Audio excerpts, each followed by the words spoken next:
Angalia tumbo lake.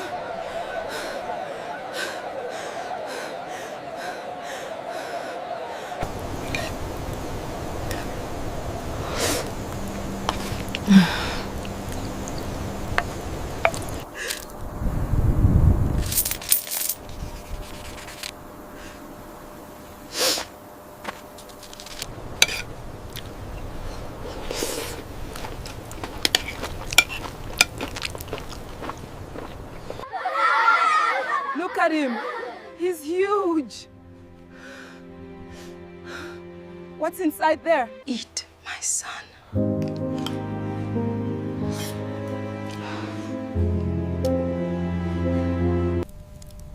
Why have you left me in this silence? Please, let me hear their voices again. He's crashing. Start compressions. I'm on it. Push fluids. We're almost at the doors.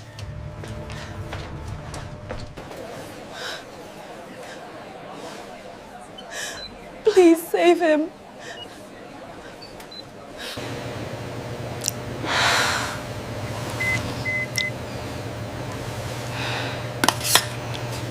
They called him the boy who was pregnant. His belly grew for months, but he was only 12. When doctors finally opened him up, what they found changed everything they thought they knew about medicine and about faith. This isn't just a story about sickness. It's a story about how a mother's love can fight a broken sigh. If you've ever felt unseen by the healthcare system or know someone who's been ignored by doctors, leave a comment below. Subscribe for more true stories that expose the pain, the power, and the humanity the world forgets to look at. Under the harsh fluorescent light of Nairobi Central Hospital, Grace Kamoto sat motionless beside her son's bed. Machines blinked and hissed a constant rhythm of struggle. Her hands were clasped together so tightly that her knuckles turned white. The smell of antiseptic filled the air sharp and cold.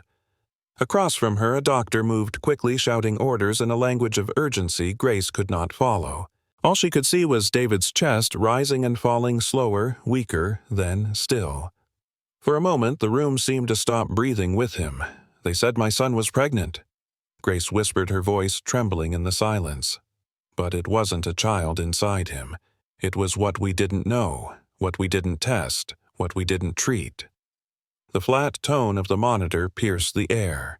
Grace bent over his hand, tears dripping onto his thin wrist. His skin was too warm, and his body looked smaller than ever. A nurse moved toward the machine, pressing buttons, trying to bring life back. The sound of rushing footsteps blurred with the echoes in her head. The doctor leaned close. "Madam," he said gently, "we are doing all we can." She nodded, but she wasn't listening. Her mind was already far away, carried back to where the story had begun, a dusty market in Kalima Village years before. The sound of laughter filled her memory, high and cruel. The morning sun glared off the rusted tin roofs, and the scent of dried fish and dust filled the air. Grace was at her stall selling bananas and sweet potatoes when she heard the shouting. A group of boys ran past, pointing at someone ahead. "Look!" The pregnant boy, one of them yelled, and the rest exploded into laughter. Grace turned just in time to see her son David standing in the center of the road, frozen. His belly round and swollen strained against his faded school shirt. His face burned red as he tried to pull the shirt down, his eyes darting to the ground. The laughter followed him like a storm. She dropped the fruit basket, the sound of rolling potatoes echoing in her ears, and ran to him. But David was already walking away, shoulders stiff, steps quick. Grace wanted to shout to tell them to stop, but the words wouldn't come. Her throat felt tight, her chest hollow. That night, she tried to pretend it hadn't happened. She cooked rice and greens, though neither of them ate much. David sat on the floor, picking at the mat, his face hidden in the shadows. "I'm not pregnant," he said suddenly, his voice breaking. Grace reached across and held his hand. "Of course not, my son," but his hand trembled beneath hers. The days that followed brought more whispers. At the market, people's eyes followed her. Some offered pity, others smirked. One woman muttered, "It's witchcraft. Maybe something she did." Grace ignored them, though each word felt like a blade pressed against her back. Then came the swelling, first his ankles, then his hands. He limped home from school one afternoon complaining that his legs hurt. Grace thought he had tripped or played too hard in the sun. She rubbed eucalyptus oil on his knees, whispering prayers under her breath. But the swelling didn't fade. Within days, his belly had grown so taut she could see the shine of stretched skin under the lamplight. She pressed her palm to it gently. David winced. "It hurts," he whispered. That night, she couldn't sleep. The air in their small clay house was heavy, the walls sweating with heat. She lay awake, listening to his breathing shallow, irregular. Outside, the night insects sang. Somewhere, far off, a child laughed, and the sound stabbed her heart. The next morning, she wrapped a cloth around her head, took David's hand, and said, "We're going to the clinic." And so it began, the long, uneven road that would carry them through faith, shame, and silence. ChatGPT Danai, the morning sun bled over the hills of Kalima, washing the village in a dull orange haze. Grace tightened the scarf around her head and lifted David onto the back of an old motorbike taxi. The driver, a young man with tired eyes, asked clinic. She nodded, clutching her bag of coins so tightly the metal edges dug into her palm. The road was rough, carved with the deep lines of red mud and rocks that jolted them with every turn. David held onto her waist, silent, his breath hot against her back. When they reached the clinic, it stood like a ghost, a crumbling building with paint peeling off its walls, its sign half missing. Inside, the air was thick with the smell of disinfectant and sweat. Dozens of people waited some. Sitting on the floor, others leaning weakly against the wall. Babies cried.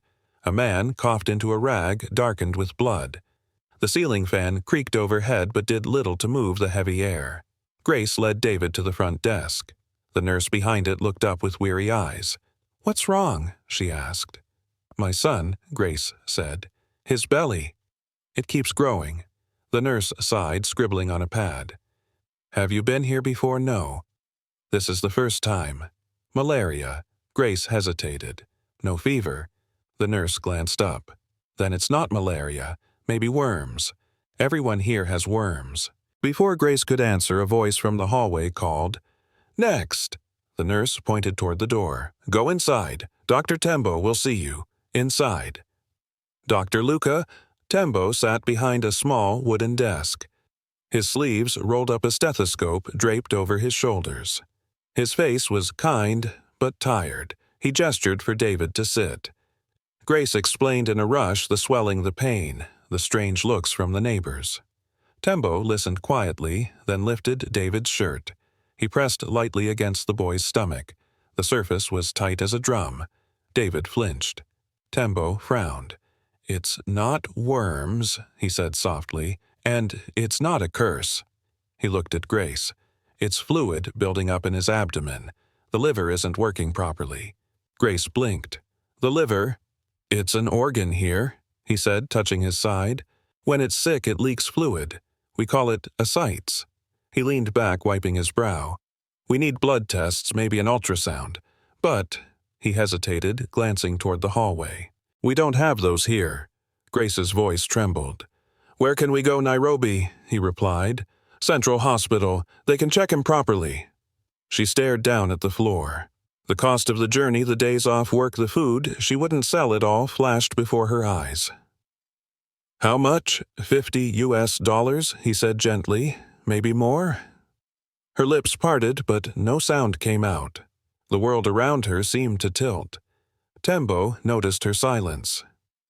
"Madam," he said, "don't wait too long. This kind of illness, it gets worse when ignored. If he had come earlier, maybe we could have managed it." He turned to the shelf behind him, rummaging through a box, and pulled out a small notebook. On the last page, he wrote in neat letters, "Swollen belly. Possible liver failure." Then he tore the paper out and handed it to her. "Show this to whoever you see next. It might help." Grace folded the paper carefully as if it were holy. Tembo sighed, rubbing his temples. "Every month," he said quietly, "I see children like him. We test for malaria because that's all we can afford. But the liver, the kidneys, we guess, and we pray." As they left, Grace overheard a woman whisper to another in the waiting line, "That's the pregnant boy." She tightened her grip on David's hand. Outside, the wind whipped through the acacia trees, dry and thin. The nurse called after her, "If the swelling doesn't go down, come back." Grace turned her voice barely steady, and if it doesn't, the nurse looked away. Then, pray for medicine to arrive. They rode home in silence. The air was thick with dust, and the sound of the motorbike drowned her thoughts. Grace pressed a hand against David's chest, feeling the faint rise and fall. She whispered, "We'll find a way. I won't let you go." That night she sat by the kerosene lamp, reading and rereading the doctor's note. Swollen belly, possible liver failure? The words swam before her eyes, heavy as stones. Her neighbor came to the door carrying a jar of herbs. "Grace, you should see Elder Juma. He helps with these things. Doctors don't understand curses." Grace didn't answer. The lamp flickered, and the shadow of her son's swollen belly stretched long across the clay wall. The next morning, the air over Kalima hung heavy and still. A faint haze drifted from the cooking fires, wrapping the huts in a sleepy gray. Grace sat on the edge of her bed, the doctor's note folded tightly in her hand. She had read it so many times the edges were beginning to tear. Outside, the sound of a drum echoed faintly in the distance, rhythmic, steady, almost hypnotic. It came from the direction of Elder Juma's hut. Her neighbor, Martha, appeared at the doorway. "Grace," she said softly, "I told him about your boy. He wants to see you." Grace hesitated. The doctor's words echoed in her mind. Don't wait too long. But what choice did she have? She had no money for Nairobi, no medicine, no options left. She rose slowly, wrapping a shawl around her shoulders. David followed close behind, his steps slow, his belly pressing forward like a burden he could not carry. They walked past the edge of the village to a small clearing surrounded by thorn bushes. There, smoke rose from a hut made of mud and straw. Strings of bones and dried herbs hung from the doorway, clattering softly in the breeze. Inside, Elder Juma sat cross-legged on the floor, his skin dark and wrinkled like old bark. His eyes were pale and sharp. Around him, candles burned low, their flames flickering in rhythm with the drum outside. Grace knelt. "Elder, my son, he's sick. The doctors can't help him." Juma's voice was deep, gravelly. "Doctors treat the body," he said. "But curses live in the soul." He reached for a gourd filled with water and sprinkled it over David's head. "When did the swelling start?" "Months ago," Grace said. "It began small. Now, it keeps growing." He nodded slowly, eyes narrowing. "A spirit child lives in him. It feeds on your family's sorrow. You must cleanse him before it eats him whole." Grace's stomach twisted. "What must I do?" Juma smiled faintly. "Bring me a white chicken, 2 candles, and 5,000 shillings. The spirit will not leave for free." David shifted uncomfortably, clutching his stomach. Grace looked at him, his skin stretched tight, his breath shallow, and she knew she would do anything. That afternoon, she sold her last baskets of fruit. The coins clinked in her hand like tiny heartbeats. By sunset, she stood again at Juma's door, chicken in one arm, the money in the other. The ritual began as the sky turned red. Drums beat faster, shadows danced across the walls. Juma painted white lines on David's face and tied a red cord around his wrist. He muttered words in an old language, shaking a bundle of herbs that filled the air with a bitter scent. David winced, his body trembling. Grace wanted to run to pull him away, but the crowd that had gathered around them whispered and nodded. "The spirit will scream before it leaves," someone said. Juma's voice rose, his chant growing louder. He circled the boy, waving smoke in his face. Then suddenly he stopped. The drum fell silent. "It is done," he said. "The spirit is quiet now." Grace fell to her knees, exhausted. She held her son's hand. "Do you feel better, David?" He didn't answer. His eyes were half closed, his breathing shallow. Juma packed his things calmly. "The sickness will fade in 3 days. Don't take him to the clinic. It will anger the spirit again." Grace nodded, tears burning behind her eyes. She wanted to believe him. She wanted to believe in something. For 3 days, she waited. David slept fitfully, sweating through the night. The swelling grew worse. By the 4th morning, he couldn't stand. His skin had turned pale, his lips dry. Grace rushed back to Juma's hut, pounding on the door. He looked at her calmly, unmoved. "You came too late," he said. "The spirit has already taken what it wants." Grace stared at him in disbelief. "You said," he raised a hand. "No medicine can help now. Go home and pray." She stood there for a moment, her breath coming in short bursts. Then she turned and walked away. Her eyes burning, but dry. The wind caught her shawl and flung dust into her face, but she didn't blink. That night she sat outside her hut, staring into the darkness. The drums had stopped. The stars above the village were dull, smothered by a veil of smoke. She looked at David sleeping beside her, his chest rising weakly, the shape of his ribs visible beneath the skin. She whispered, "No more spirits, no more waiting." In the faint glow of the dying fire, she tore the red cord from his wrist and threw it into the flames. The rope hissed, curled, and vanished into ash. V.O. Grace. The cure was never magic. It was access. But access is the one thing our prayers can't buy.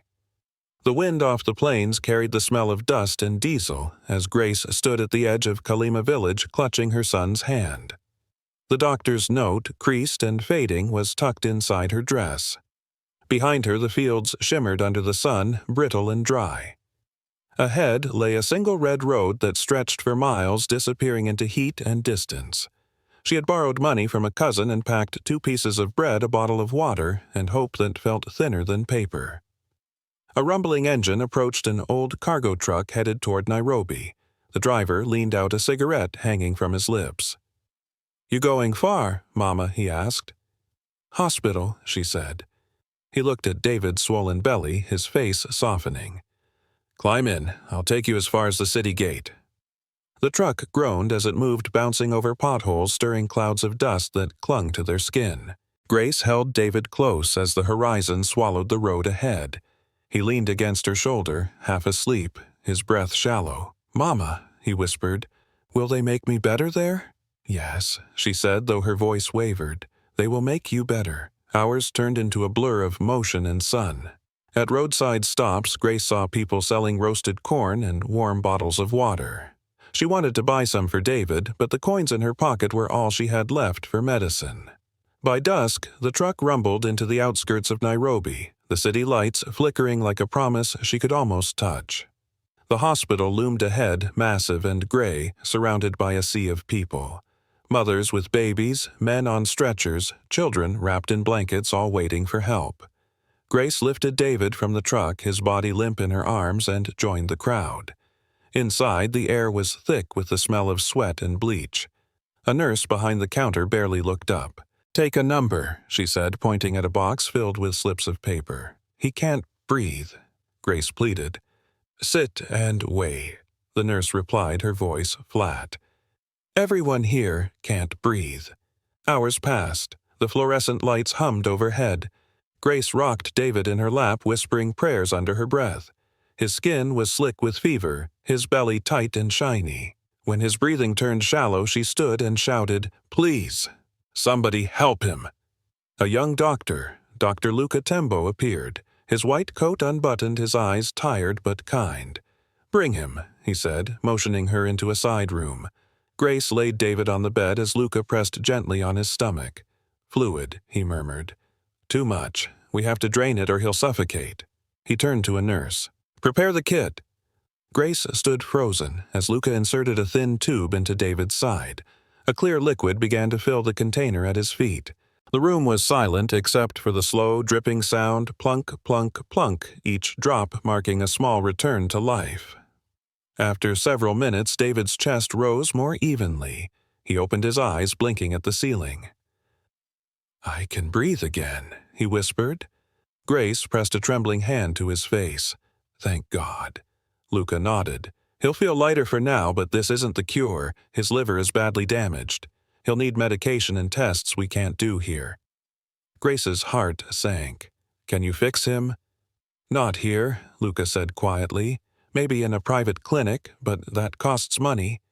She looked at her son, his eyelids fluttering as he drifted into sleep. The doctor patted her shoulder. You did the right thing bringing him here, but next time don't wait so long. His words cut deep. She thought of the days wasted with Elder Juma, the coins spent on smoke and fear. When Luka left, Grace sat beside David's bed, staring at the bag of fluid beside him. It swayed gently, catching the faint glow of the hallway light. Outside the window, the night spread wide and endless over Nairobi. V.O. Grace. In Kalima, hope travels on foot. In the city, it waits in line. The nurse brought her a thin blanket. He'll sleep tonight, she said softly. In the morning maybe you can find help for the medicine. Grace nodded. As she pulled the blanket over her son, a quiet peace settled in her chest, not because things were better, but because he was breathing again. She lay down on the cold floor beside his bed, listening to the rhythm of his breath and the soft hum of machines. It was the first night in months she dared to close her eyes. The next morning, the corridor outside Grace's room buzzed with the sound of restless families and metal trolleys clattering on tile. She had not slept. Every few minutes, she looked at David's chest to make sure it still moved. The IV drip beside his bed had stopped dripping hours ago. When she called for the nurse, no one came. By noon, Dr. Luka Tembo returned, his shirt untucked, a folder clutched under his arm. The hospital has run out of spironolactone, he said, frustration tight in his voice. That's the medicine that helps drain the fluid. We were expecting a shipment last week, but it never arrived. Grace stared at him. And what do we do? He sighed, rubbing his forehead. You could buy it outside at a private pharmacy, but the price... His voice faded. It's too high for most families. Grace stood, her body trembling. Tell me where. Tembo hesitated, then scribbled an address on a scrap of paper. They might have it in Eastleigh Market, but be careful, half the pills there are fake. The city's heat pressed down like a weight as Grace walked through the maze of stalls that made up Eastleigh. Vendors shouted over each other, selling shoes, cooking oil, and cheap medicine displayed in cardboard boxes under torn umbrellas. The smell of exhaust and frying fish hung thick in the air. She found the pharmacy a narrow room stacked with unmarked bottles. The man behind the counter wore a lab coat stained with ink. Spironolactone? She asked. He looked her over, his smile thin. How much you got? She held out the few bills she had left. He shook his head. Not enough. Please, she said. My son is dying. He tapped the counter impatiently. Come back when you have more. Or try the other shop across the street, they sell cheaper, but you didn't hear that from me. Across the street she found a woman selling pills from a plastic bucket. The tablets were loose, wrapped in bits of newspaper. This one good, the woman said. From India. Grace hesitated, then handed over the money. She didn't care if they were real or not. Anything was better than nothing. That night, back at the hospital, she gave one of the tablets to David. He swallowed it weakly and closed his eyes. The nurse frowned, but said nothing. We do what we can, she murmured. When the system fails, mothers like you become doctors too. In the corner of the ward, an old radio played faintly a local news report about new funding from the World Health Organization. Millions promised to strengthen rural health infrastructure across East Africa, the announcer said. Grace listened in silence, her eyes fixed on her son's hand. Kede. Thousands of miles away, in a quiet office at Boston Medical Research Center, Dr. Jonathan Ellis scrolled through medical reports from a global health database. His coffee had gone cold. He stopped at one case file, male, child 12, chronic abdominal swelling misdiagnosed as curse-related illness, Kalima Village, Kenya. The note was tagged by a field doctor named Luka Tembo. Ellis frowned, intrigued. He clicked the attached images, blurry photos of the boy's abdomen, hand-drawn ultrasound sketches, and a desperate letter written in pencil. If there is any help, please send it. He leaned back in his chair, exhaling. How does this still happen? He muttered. He opened another window, a map of medical resource distribution across Africa. Most of the pins marked inactive. The reality hit hard. For every hospital like his, there were hundreds like Tembo's, underfunded, forgotten, unseen. Ellis began typing an email. To Dr. Luka Tembo. Subject, case of liver ascites. 12-year-old patient Kalima. I want to help. Back in Nairobi, Grace didn't know any of this yet. She only knew that her son's breathing had slowed again. The fake pills hadn't worked. She sat by his bed, holding his hand, whispering the same prayer over and over. V.O. Grace. In a world where medicine is a privilege, hope becomes the cheapest drug of all. The email took 3 days to reach Kalima's clinic. The connection flickered in and out, the old computer wheezing as if it too were exhausted by years of neglect. When Dr. Luka Tembo finally saw the message from Boston, his hands froze over the keyboard. He read it twice, 3 times, a mix of disbelief and relief rising in his chest. Someone was listening. That evening, he sat by the single flickering bulb in his office and began to write back. Dr. Ellis, thank you for your message. The boy's name is David Kamoto. He is 12 years old. The mother brought him to me after months of traditional treatments. His abdomen is distended, his eyes yellow, and his pulse weak. I suspect hepatic failure due to untreated infection, but without lab tests or imaging, I cannot confirm. We have no functioning ultrasound or reagents for blood work. Please advise. He clicked send, praying the message would go through.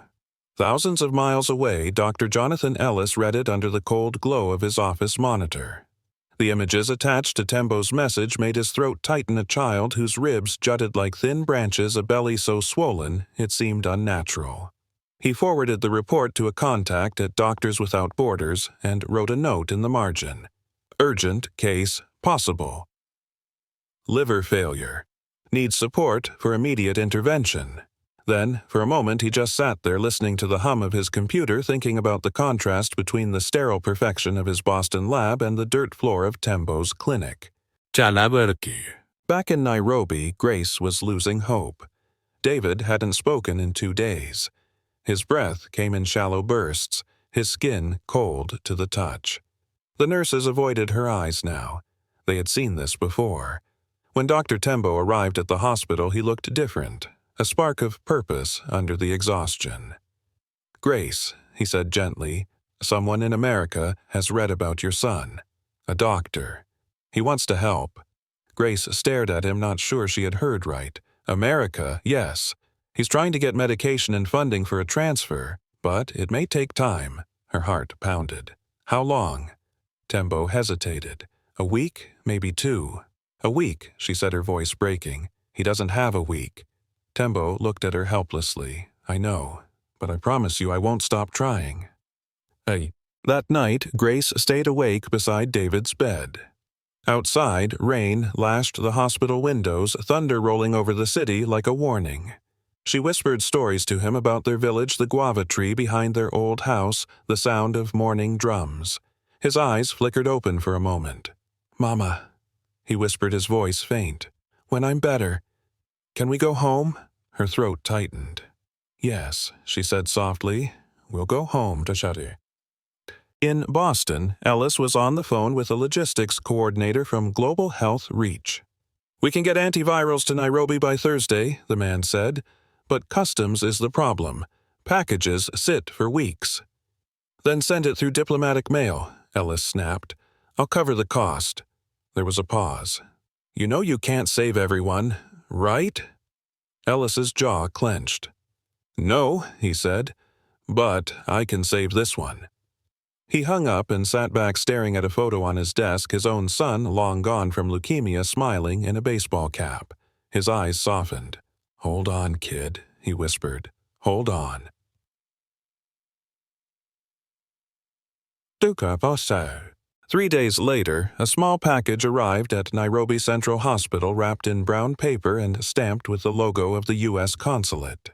Inside were vials of lamivudine and prednisolone medication that could stabilize David's liver long enough for further treatment. Tembo rushed through the corridors shouting, Grace! It came. She stood trembling as he prepared the injection. David barely moved. The doctor's hand shook as he inserted the needle into the boy's thin arm. Then silence long and heavy before the faintest rise in David's chest.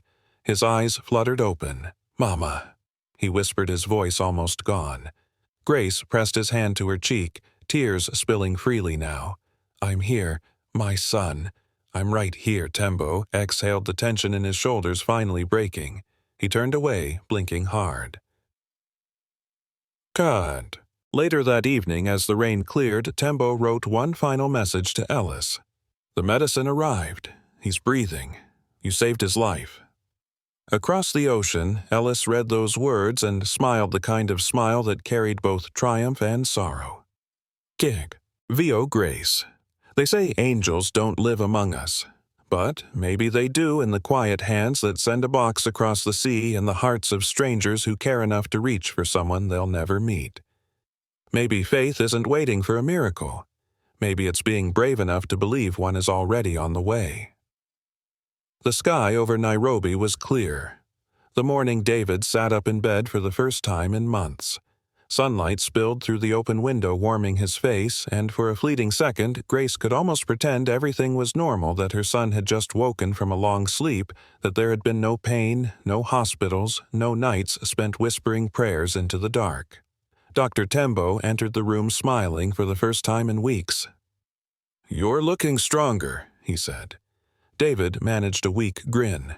"Can I go outside?" "Soon," Tembo said. "But not yet. We'll run more tests. Your liver needs rest." Grace nodded, though she hardly heard him. Her heart swelled at the sound of her son's voice. She wanted to freeze that moment, his eyes open, his breath steady, his fingers clutching hers. Later, as David slept, she stepped out into the courtyard. The world felt louder now. The honk of buses, the cries of street vendors, the chaos of life continuing. She realized how many mothers sat on benches like hers, waiting, praying, bargaining with God. Some of them would go home with full hearts, others with empty arms. Tembo joined her, handing her a paper cup of tea. "The medicines from America saved him," he said quietly. "Without them." He didn't finish the sentence. Grace looked up at the sky. "Please, thank the doctor there," she said. "Tell him he saved more than one life." Tembo nodded. "He already knows." In Boston, Dr. Jonathan Ellis read Tembo's latest message and leaned back in his chair, a deep breath escaping his chest. The words on the screen blurred slightly. "Patient improving. Liver function stable. Mother asks for blessings." He smiled. "She doesn't owe me thanks," he whispered. "She did the hard part." He turned toward the window. Outside, snow fell gently over the city, soft, silent, unhurried. He thought about Grace's journey, the truck rides, the fake medicine, the long nights of waiting. He thought about every mother he'd seen in his own country, those who delayed a checkup because of cost, those who ignored symptoms because they were too busy, too afraid, or too unseen. Different worlds, same wounds. That evening, he opened his laptop and began drafting an article for the New England Journal of Medicine. The title read, "Invisible Patience Lessons from a Mother in Kalima." He wrote about Grace, about David, about the cracks in the global health system, wide enough for children to fall through. He wrote about early diagnosis, about the tragedy of treatable diseases that go untreated, and about how hope alone was not enough. He ended the article with one sentence, "Health care is not charity, it is justice." Weeks later, Grace and David returned home to Kalima. The villagers watched as she helped him down from the bus, his steps careful but steady. The boy, who had been called cursed, was now alive, walking under the same sun that had once watched him die. Their mud brick home still stood, though vines had begun to creep up the walls. Grace swept the porch and lit a small fire.